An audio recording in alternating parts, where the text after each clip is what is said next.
വടക്ക് കിഴക്കൻ ചൈനയിലെ പ്രശസ്തമായ ടൂറിസ്റ്റ് കേന്ദ്രമാണ് ഹാർബിൻ. പ്രത്യേകിച്ച് ശിശിരകാലത്ത് മഞ്ഞുവീഴ്ചയുണ്ടാകുമ്പോൾ ഹാർബിന്റെ മുഖമാകെ മാറും. മഞ്ഞും ഐസും തീർത്ത ശില്പചാരുതയാകും ഹാർബിനിലെങ്ങും ദൃശ്യമാവുക. ഇത് കാണാൻ എല്ലാ വർഷവും വിദേശ രാജ്യങ്ങളിൽ നിന്നടക്കം നിരവധി സഞ്ചാരികളാണ് എത്തുന്നത്. ഇത്തവണ മുൻകാലങ്ങളെക്കാൾ 10 മടങ്ങ് വിനോദസഞ്ചാരികളാണ് ഹാർബിനിലെത്തിയത്.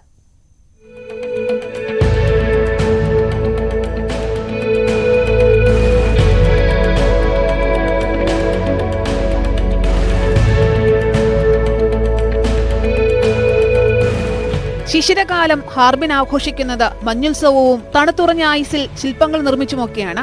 ഹാർബിനിൽ കൃത്രിമമായി മഞ്ഞുനഗരം വരെ ഇതിനായി എല്ലാ വർഷവും ഒരുക്കാറുണ്ട്. ഓരോ വർഷവും വൈവിധ്യമാർന്ന രീതിയിലാണ് ഇവ തയ്യാറാക്കുന്നത്. ഒരിക്കലും സന്ദർശകർക്ക് ആവർത്തന വിരസത തോന്നാത്ത രീതിയിലാണ് ഹാർബിനിലെ മഞ്ഞുത്സവം നടത്തുന്നത്.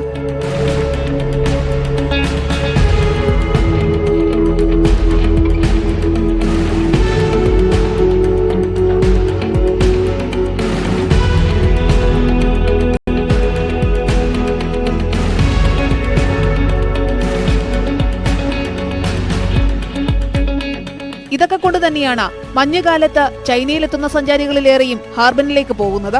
മുൻവർഷങ്ങളെക്കാൾ ഹാർബിനിലെത്തിയ സഞ്ചാരികളുടെ എണ്ണത്തിൽ വൻ വർധനയാണ് ഈ വർഷം ഉണ്ടായിരിക്കുന്നതെന്നാണ് കണക്കുകൾ സൂചിപ്പിക്കുന്നത്.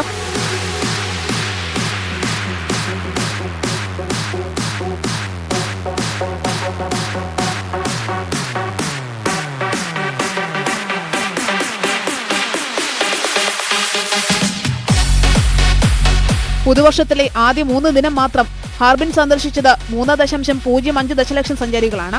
ഇക്കാലയളവിൽ താമസ കാറ്ററിംഗ് മേഖലകളിൽ 129.4% വളർച്ചയും രേഖപ്പെടുത്തി.